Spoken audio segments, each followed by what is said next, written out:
And welcome to the Filmstein podcast, the podcast where we are challenged with trying to articulate a love for art and storytelling. Today I am joined by my yellow friend, Lucy. Hello, everyone. I'm glad everybody could join us today. Thank you very much for being here, because today we will be talking about Simon Smith and Steve Hickner, and more importantly, Jerry Seinfeld's B movie. There's a lot to unpack here. We have a bee who wants a little bit more out of life before he settles down. He finds himself a woman girlfriend and gets involved in a lawsuit and ends up saving the world that he helped destroy. While the movie unfolds, you definitely kind of think we're going to have some bigger point of how a population operates. I suppose Barry lives in an idealistic Marxist kind of world.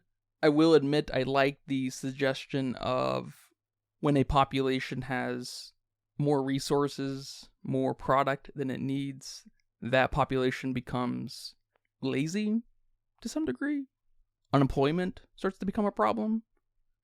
Obviously, that point becomes moot because we are at the end of the film and Barry has to save it.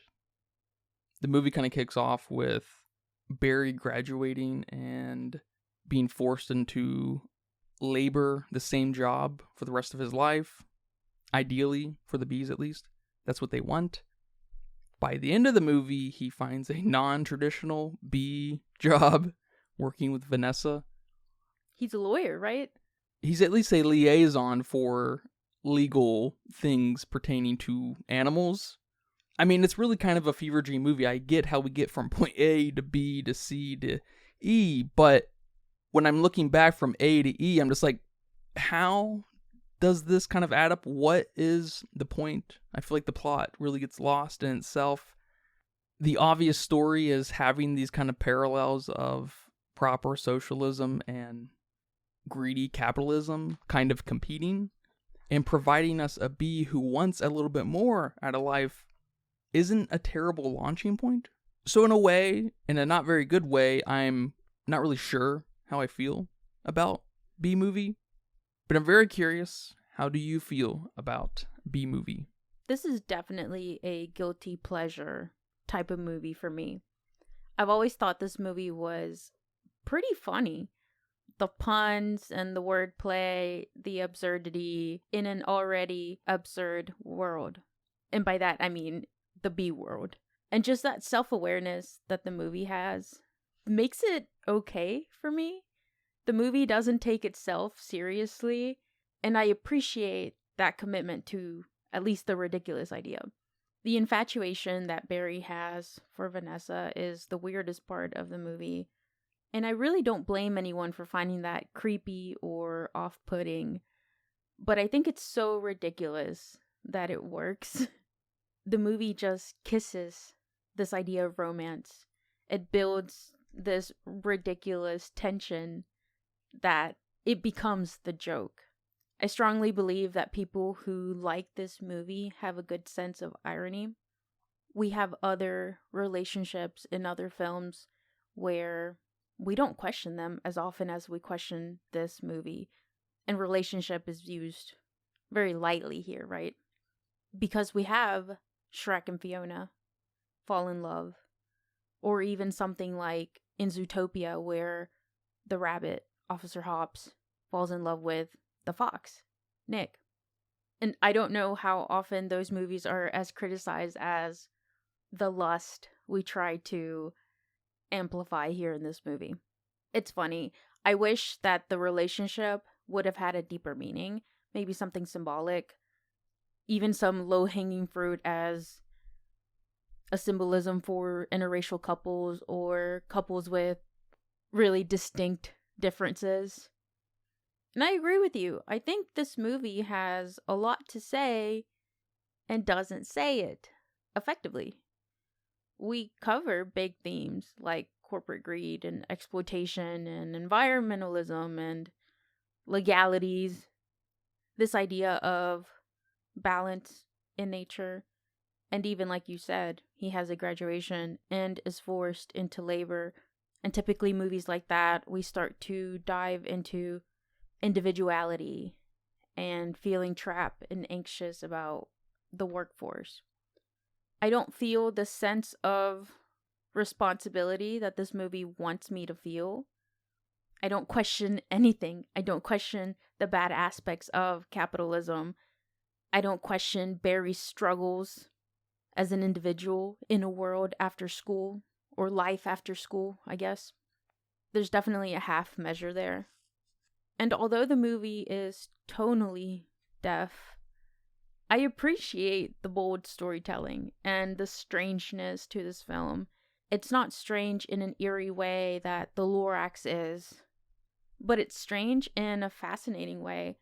The story goes everywhere, and I guess you have to be along for the ride to enjoy it. You either raise your hands up in the air and enjoy it, or you close your eyes and hate yourself until it's over. Because what is this movie? Is this a coming-of-age story? A trial movie? A romance movie? An action-adventure? I like what you said about getting from point A to point B, because he does. He manages to get from point A to point B in a bizarre way. It flows. It works enough. But it is a bit of a mess when you think about it from, as you said, point A to point E. Like, what the heck? How are we here? The characters, although pretty odd, work for me. We have Barry and Vanessa, sure, but we also have characters like Ken, who's so insecure, but is the only sane person in this movie. But then why do we villainize him? Or the lawyer, who is so dramatic and extra, and he's just ridiculous to watch. But then we put him in a baby walker type thing in the courtroom. Why didn't we put this man in a wheelchair? There's also some charm to the dialogue.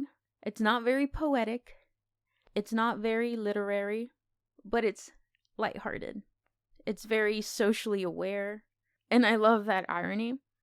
So we're definitely in the same lane on how we feel about this movie, but actually watching it, actually thinking about it. Who is this movie for? What is the purpose to this absurdity, this surrealism?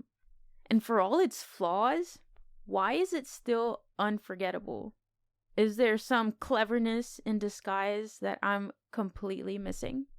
There's definitely an element of time and place that's very important to a B-movie. If it was to come out today, it probably wouldn't have any kind of resonance. It obviously helped define meme culture and even allowed a lens back to things like Shrek to immortalize the likes in meme culture. There is something very familiar about the breakneck speed, I guess, of B-movie. It feels kind of like a progenitor to something like Cocomelon and modern little kid cartoons, and even into your TikToks. But those things don't have the irony. No, I think the pun. Yeah, I think you're right. And I think that's because the irony has evolved so much that it's become funny in an ironic way because there is no joke. Now, I'm here with you on all of these genres, if you will. It's like a suggestion of this genre and then this genre and then this one. But we launch off of the coming of age thing, and it feels like such a natural place to start. And the setup's actually not too bad, with him graduating after 3 days of life or whatever, and he's only got, several more weeks to live, and he's got to become a worker bee or whatnot, and he wants to be a pollinator and yada yada. But then offering these ideas of wanting more and what else is there, and him kind of being disturbed maybe on some level, and him maybe being kind of disturbed on some level of people's dedication and happiness in the hive. There's something to that. From when he wakes up to the point of him leaving the hive is the strongest part of the film. And it's also when we kind of forget that we were a coming-of-age film, and then we continue to forget that we are each of these genres, which is fine at the end of the day because there is some kind of self-awareness in that, especially with our villains, Ken and the lawyer. They are probably the only sensible people in the whole show. And we make them stupid and insecure and outrageous. And I will say that probably is the boldest through line in the film of some kind of messaging that we villainize and clownize people of reason.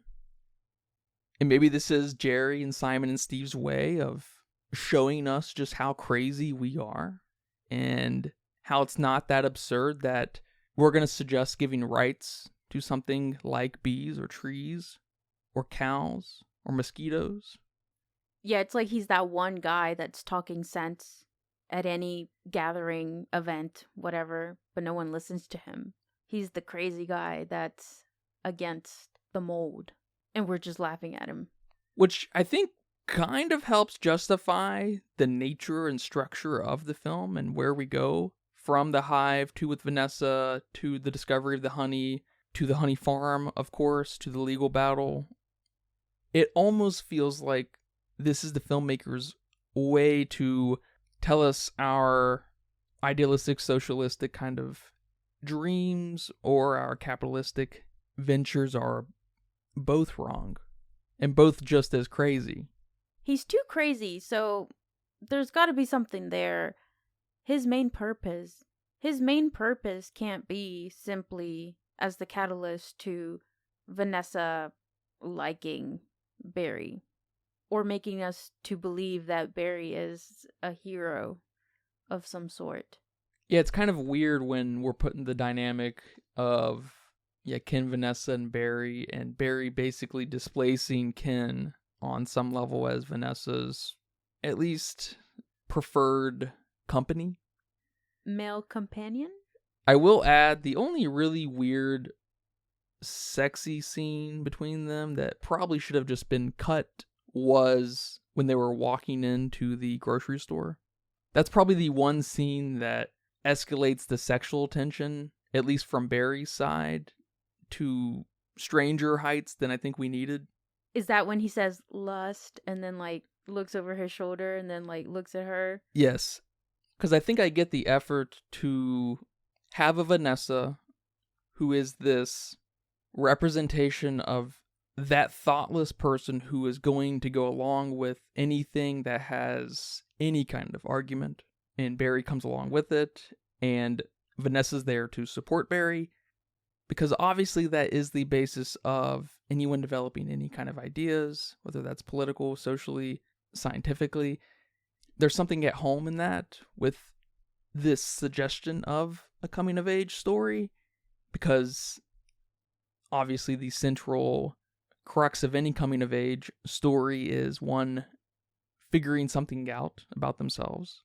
As you develop and become a so-called adult, you develop philosophies and ideals, but there's such a fickleness in Vanessa, and there's such a tribalistic mindset in Vanessa that it does feel like a display of the absurdity that we sometimes collectively display.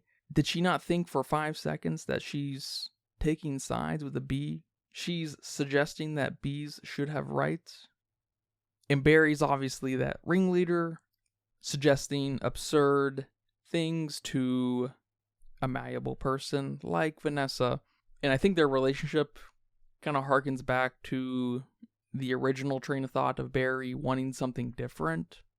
So even as Vanessa and Barry's relationship kind of plays out, it's still not firing on all cylinders. So Ken being Vanessa's actual boyfriend and then kind of on some level being displaced by Barry is just weird. I don't know how to make sense of it symbolically. No, I completely get you. And this is what I meant as well in the beginning, that I wish that relationship would have had a deeper meaning. Whatever you wanted it to symbolize, hit me over the head with it, as you're trying to do with these other points. Because I like a lot what you have to say about Vanessa representing this fickleness. She appears to be this kind person, this very open-minded person, too open-minded, and non-judgmental, which all sound like great qualities. But this go-with-the-flow attitude in this surrealistic world feels like it should have something more to say about what she represents. You mentioned the grocery store section and that this is a section you would cut out. And I might disagree with you on that, because This is where those coming of age elements, although not executed well, no idea is executed well in this film. But these elements start to come out. Barry just left the hive. He meets this girl. It's irrelevant that she's human, to my idea. But he falls in love with someone who's not related to him. Or at least is infatuated with. He doesn't fall in love with anybody. But he's infatuated with this girl he just met. This girl that supports his ideas, that backs him up. Yeah, you're right, Barry. I feel the same way you do too. You know, how many young relationships do you bond over those things? Especially when you find them attractive, like Barry finds Vanessa attractive. It's just funny and innocent and plays the whole irony of this ridiculousness. But I completely understand why it would be bizarre, because all this tension that gets built is still there without Barry needing to explicitly say. I feel you on some level, but it feels like most of that tension is built on the back of Ken's reaction to a lot of what's going on. And because he's the voice of reason, it kind of feels like it contradicts itself because Ken's right. But no one wants that guy that's right in your lust and your crazy ideas. You want that guy that's gonna support and back you up. No one wants a Ken in this crazy world. Is his name Ken because he's actually perfect and a man of reason? Like Barbie's Ken? Yeah, I mean, he has his resume on a brochure. I want to allude to something you said earlier, and that's basically the first act being the strongest part of the movie. I completely agree with that. That's when we have the nice jokes, the world building, the setup to this coming of age story. And we even have his cousin, which is a nice addition. He's not overbearing. And the first act does include my favorite scene when Adam is about to apply to the Krailman, which is that job that grabs the last drop of the honey to, I guess, use it. They collect all the drops and now have a full honey bottle. But specifically when that job is available and then it's not available and then it becomes available again. And I just liked all these little jabs to the corporate world and how quickly you get replaced when you die. How quickly your job title goes up on the career board to wherever you work. Yeah, it starts to marry the kind of Marxism with the capitalistic kind of nature we have found ourselves in today.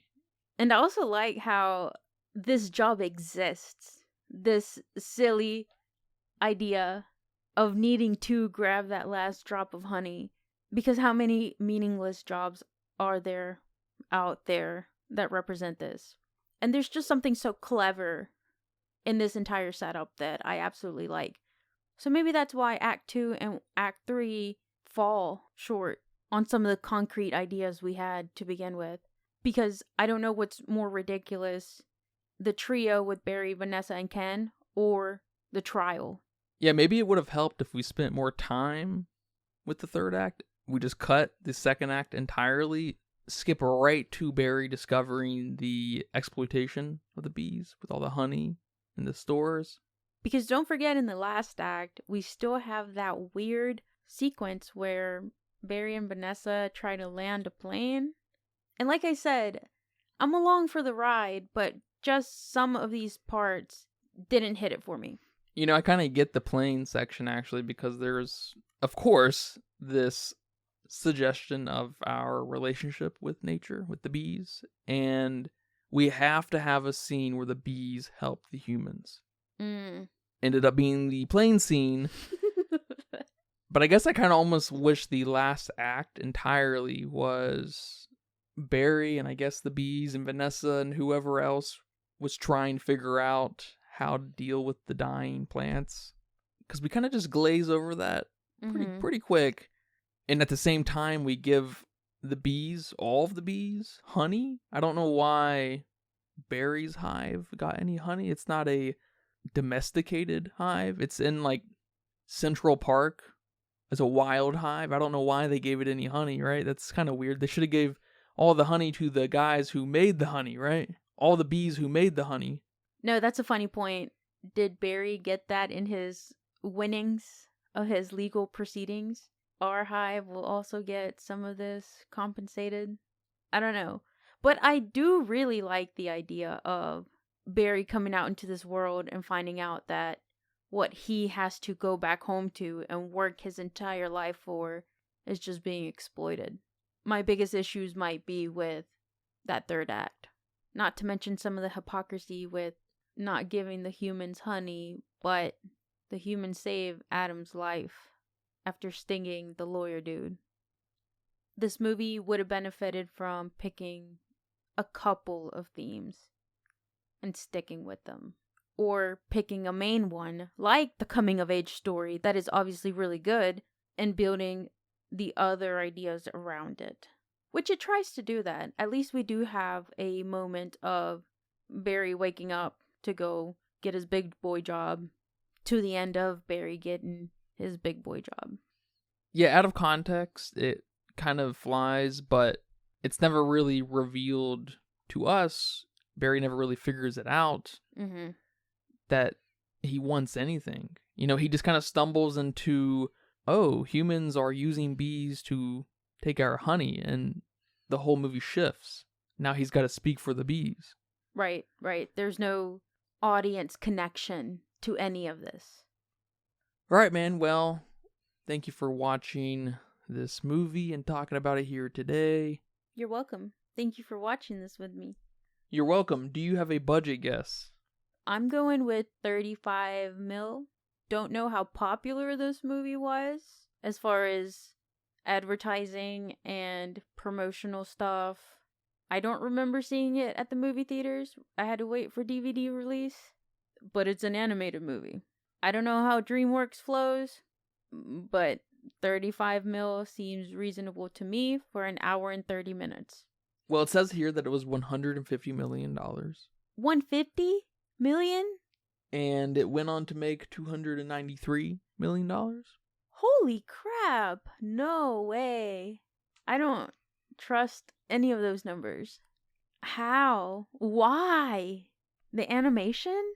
I was actually very surprised watching it, how not bad the animation was, but maybe not as good as I thought it was from watching it back in the day. Is this one of those movies that pioneered some kind of animation technique? Because why was the 2023 Spider-Man Across the Spider-Verse less than B-movie? And that movie was 2 hours and 20 minutes. I'm speechless. Yeah, I don't really know what to say either. That's actually pretty crazy. Well, on a more reasonable note, with 1.24 million people over on Letterboxd. Can't wait to hear this. They weighed in at a 2.9. It's a little high, I think. Is that evenly distributed? Or are there some zeros or half stars, I guess? Not sure what the low is. And some 5 stars. Yeah, it's mostly a bell curve and slightly weighted at the 5 out of 5s. So it would probably look a little bit more like a 2.7 if people were a little bit more honest. I get it. If I would have rated this movie without having to think about it, having to actually break it down and analyze it, I might have given it a higher score than I'm giving it now. But I'm going with a 1.5. This is nothing but guilty pleasure for me. I had some good laughs. I think there's something there, and the movie just doesn't know what to do with it. There's no sticking point, no message, nothing that makes me feel good about a movie that should make me feel good. This has animals in it. I'm a sucker for those. Animal rights, no matter how you look at it, is something that should get your brain flowing. Barry is the speaker for the bees, just like the Lorax is the speaker for the trees. One definitely had more of a impact on me than the other. And I don't think it's a problem at all that this was a comedy. it just got lost in its messaging. The animation wasn't a standout. The characters, although odd, maybe one or two were a standout. We didn't even talk about the other bees or Barry's parents. Maybe I'm missing some characters. But nothing was a standout. The score wasn't a standout. There were a couple of transitions that were like, oh, okay. But they weren't a standout. But I at least give it a 1.5 because I do love that irony in so many sections. I do love some of that dialogue that Barry has to get his points across as a little tiny bee thinking like a human. There's something charming in this movie, making me watch it again. I would watch this again. But besides some kids in my family, I don't know if I would recommend this as a noteworthy movie to watch. Maybe only for the cultural impact it has. Yeah, I like the idea of Jerry and Simon and Steve more or less holding that mirror up to us, almost deflecting any kind of criticism of the movie being like, well, this is just you guys. So there are some things I like about this film, but the conclusion is mostly a train wreck. It has no idea who it's for, what it wants to say, how to say it, how to display it. But there is some effort I enjoy here in the self-awareness, in some of the writing, in the strangeness. It's hard not to watch in some way, so I'm kind of there with you with a 1.5. My heart wants to give it a 1. Oh, my heart wants to give it a 3.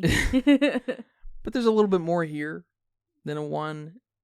I mean, there's enough here that it should have been a 2.5. Mm-hmm. But it's a mess. But yeah, man, thank you very much for talking about this film here with me today. And thank you guys for listening to this episode of the Filmsteins. I hope you guys enjoyed that. Remember, we post every Wednesday and Friday with brand new episodes on all of our free feeds like YouTube, Patreon, Spotify, Apple Podcasts. Our next episode will be on the Legend of Ochi. So please look forward to that. Remember to leave nice comments, thoughts, and ideas on our Patreon as well. Come subscribe. Come right in. Come request a film. Thank you guys for all your support. And until next time, take care. Bye-bye. Bye-bye. And that's a wrap for today's episode of The Filmsteins. Thanks for tuning in and joining us on our cinematic journey. We hope you enjoyed the discussion and gained some new insights and perspectives on the world of movies. Don't forget to subscribe to our podcast on your favorite platform, especially Patreon at patreon.com/Filmsteins. And follow us on social media for more film-related content. We love hearing from our listeners, so if you have any feedback, suggestions, movie recommendations, or book recommendations, please feel free to reach out to us. Until next time, keep watching, keep loving the magic of movies. This is The Filmsteins, signing off.